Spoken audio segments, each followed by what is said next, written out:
So now that we got everything unboxed, I am over here at my stand, which if you do not have a stand and you are bolting directly to the table, this would be the time to go ahead and set the press up, mark your holes, drill your holes, and mount it to the table. So here we go. Cylinder facing you. All right, make sure you grab your wrenches and make sure you give it a nice tightening. So the next thing that we're gonna do here is go ahead and take your handle assembly.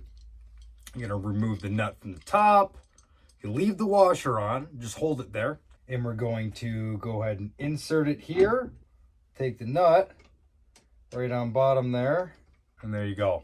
All right, so now that we got the handle on, we're gonna move on to our next piece, which is the case feeder post. Over in the box that came out of the big box, this box, you had your spent primers tray, your tray for all your new rounds, your block, and this hardware, as you'll see here.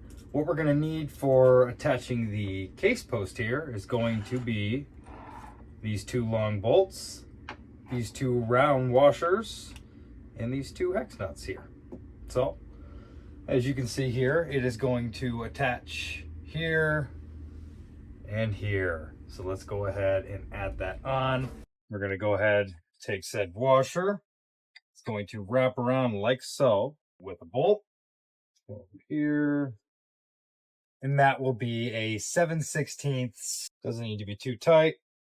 What we got here will work. All right, so the next thing that we're going to add on here is going to be the chute bracket and the spent primer bin. So the spent primer bin here is going to be attached to the machine with the pointy end facing in. So if you want to pull your handle forward a little bit, take the bin, slide it all the way in until it clicks. Next step is going to be the bracket. It looks like this. So we'll go ahead and remove these two bolts, attach the bracket in, which will sit like so. And then we will reattach the bolts here. On a better look, you can pull the press up all the way, leave the handle down, and put your bolts back.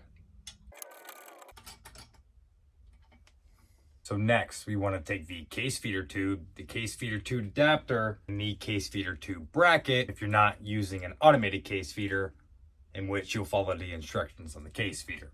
As you can see, there's a key right there on this, so it's only going to fit one way. So let's go ahead and push that in. It does take a little bit of effort, and she's in. Go ahead, take this. There's two washers on here, as you can see. 1, 2. Gonna take the bolt out to feed it in through the back here.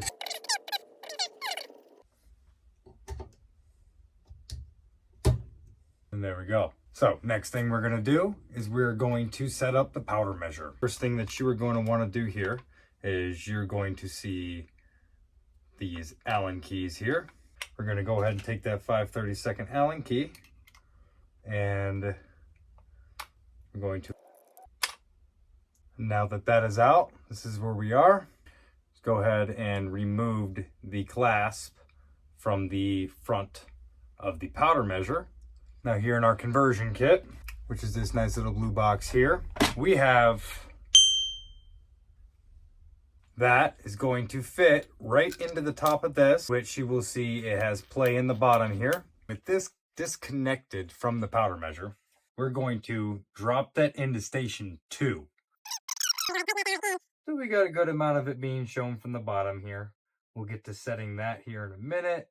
A good rule of thumb here when you are setting this die is going to be making sure that you're pretty much flush with the bottom of the tool head there. Now that we got that on there, we're going to go ahead and reinstall that powder measure. We're going to go ahead and put that back on with the zinc coated pins facing outwards. We will just reinstall the clasp. And again, there's a little notch here. We're just going to reinstall the clasp to remarry the two.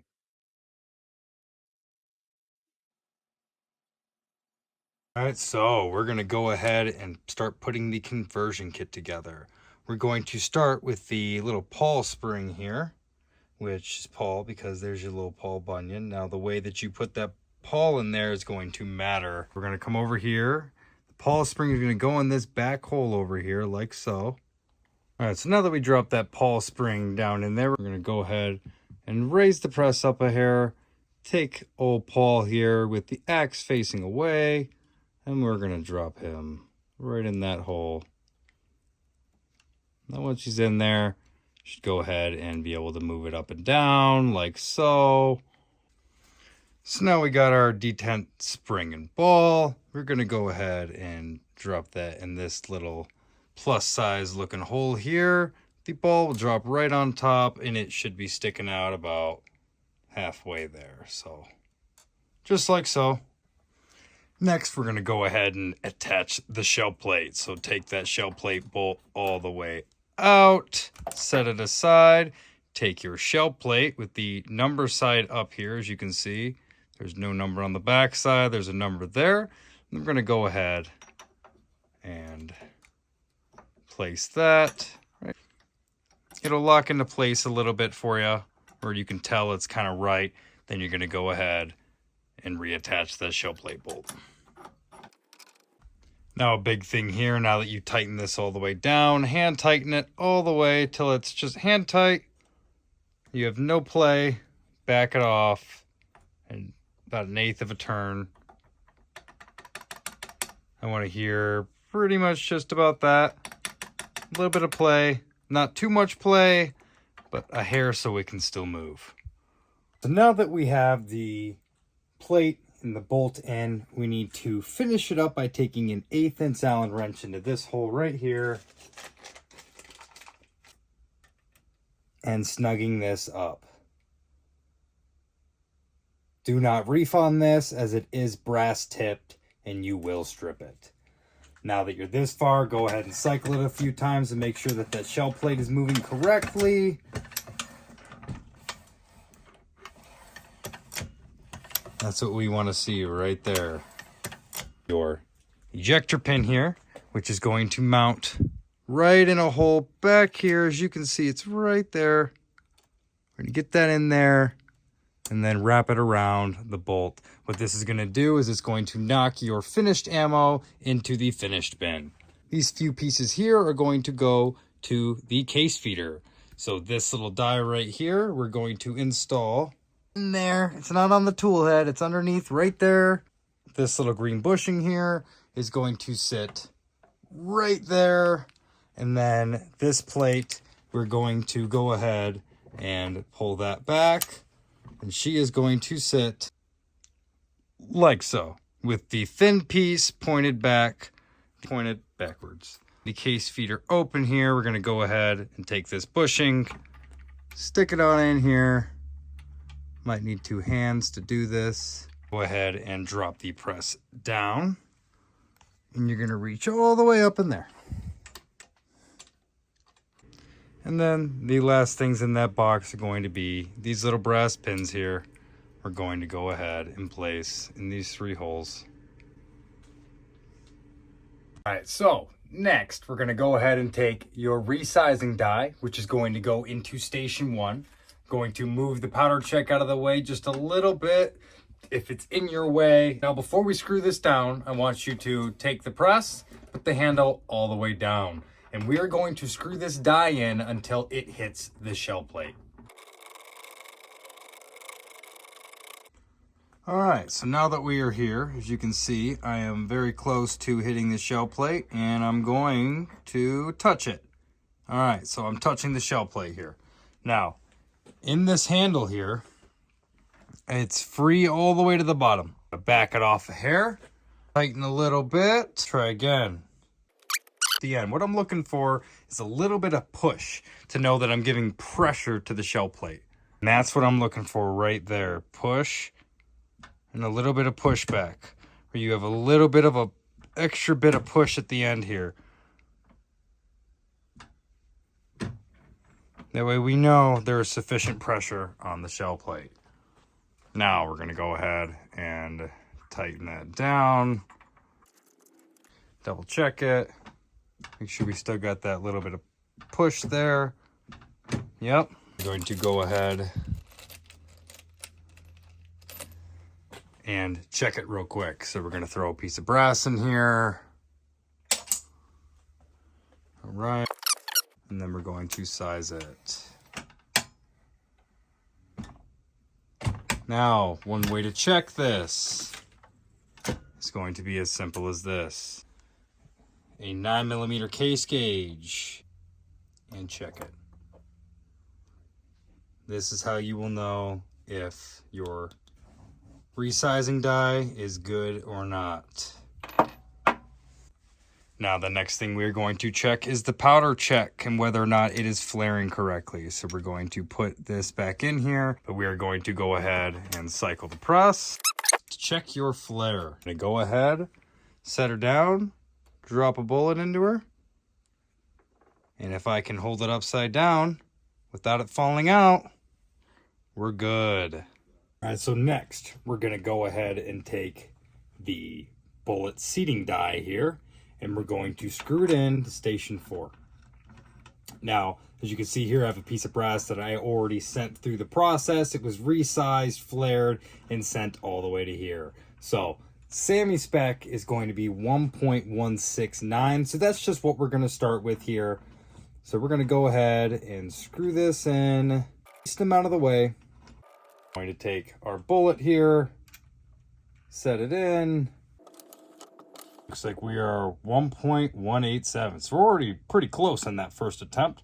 So we're going to go ahead, do it again. Bring it down just a hair here. 0.150. So we went a little bit farther. We'll back it off a hair. But at this point, I'd get it back to 1.169 and we would tighten her up. Now we are going to get on to the final die to install onto the press, which is going to be your crimp die. So we're going to go ahead and get that started in there. Now that it's started, I'm going to go ahead and send a piece of brass all the way through. All right, so now we've got it all the way around to stage 5. We are going to put the press all the way down, and I'm going to tighten the die until it is touching the bullet. That right there, it is now touching. I'm stopping, it's nice and snug. Now we're going to eject it out. Now we have it put together. One thing that is a sort of rule of thumb for me is going to be that the thickness of your brass is going to have discrepancy, but on average, you're going to end up with about 10 or 11 thou per side. You can see these aren't the world's best calipers, but I get around 11, 12, 11, 10. So I'd say it's around 11, give or take, right? Now there's about a thou plus or minus in these calipers here, but what we're going to be looking for is post crimp, what we want to see on the outside. So your 355, 356 with a 9mm, and what we're going to be doing here is we're going to be measuring around, just around the crimp, right at the rim there, and we got a 382. Now, what I'm looking for is 377. So I already know that this is not going to be enough, but I'm going to pull it apart anyway and show you guys a way to identify this. So I'm going to take my handy dandy little puller here, not drop everything on the ground. So this is what we would call not near enough crimp. You can't even see any sort of crimp line or witness on here at all. Let's send it back around. All right, so now that we are back to the crimp station, I'm going to go ahead and give it a half turn. Give it a good half turn here. All right, let's see what we get. So this time around, still a little bit hard to tell here, but there is a very minimal crimp line. We're going to give it another quarter turn here just to see if that'll give us a little bit stronger of a crimp line. Check again, we're at about 378. So we're just about at that sweet point here. Let's see. As you can see here, there is a semi-noticeable crimp line. You can still see it, but you're not deforming the bullet. So I'm going to go ahead and give it another quarter turn. 377, 3765. Now here's an example of a bad crimp. Very easily see here. That would be an example of too much crimp. You are deforming the bullet. At this point, you can suffer in a couple of different ways from this. So once you got that set right, like the rest of the dies, you're going to go ahead and take your spanner wrench or your 7/8 wrench, tighten her up. All right, so when they ship these out, they do come set up for a large pistol. So we're going to loosen up these two Allen wrenches that are in the bottom here. We're going to slide this plate out and swap it out with the 9 conversion, as well as swapping out the red tip for a small pistol primer tip. So we're going to loosen these two up right here. It is a little nut and a washer, so be careful there. So now we're going to go ahead and remove the bar, swap it out with the small pistol primer bar, and then we're going to go to the tube, unscrew the cap on top, and we're going to swap out the large pistol primer tube for the small pistol primer tube. That's what's in there. This is what you want if you're switching to 9mm. Now we're going to go ahead and set up the low primer indicator. All you got to do is put the battery in and pop it on top like so, then throw the rod in and boom. All right, guys, so now that we've got pretty much everything set up here, one thing that I want to point out here is I did not get to show you how I attached this arm on. So the arm that comes for the powder check, something that is going to matter here is going to be this little bugger right here. As you can see, there's threads on it and there's a spring. When you get this and you install it, as you come up and down here, it is what's going to pull the bar in and out to open and close your powder check. Make sure that that spring there has some tension on it. This here, you can simply twist back and forth, clockwise, counterclockwise, right, righty-tighty, and I tightened it up until the bar at the powder check was completely coming out in both directions. Now you're going to watch this bar move. It's going to open, releasing powder. As I come back down, that arm needs to open that all the way. So now, as we will see here, I have got powder in my case. What you'll notice here is that there is a nut right here on the back. As you check your powder, knowing what you want to get it to, you're going to tighten this clockwise to add more powder into the casing and counterclockwise for less powder. I use this handy dandy little scale here and I'm aiming for 3.1. So there we go. I went 3.0. Now, if I wanted to adjust this some more and I wanted to go up, I would turn this clockwise, probably about a half a turn. And check it again. There we go, 3.0, 3.1. That is what I'm aiming for. Whenever you do fill up the powder here, go ahead and only give it about a quarter of the amount full, especially when you're testing this out. All right, so that is the Dillon 750 setup. So I got myself some Stormtrooper brass monkey bullets here, 147 grain 9mm. And I want to load some of these up, start getting some testing done. In the next video, I will show you guys how to add a case feeder, a bullet feeder, and more accessories for the 750. So stay tuned. Thanks for watching, guys.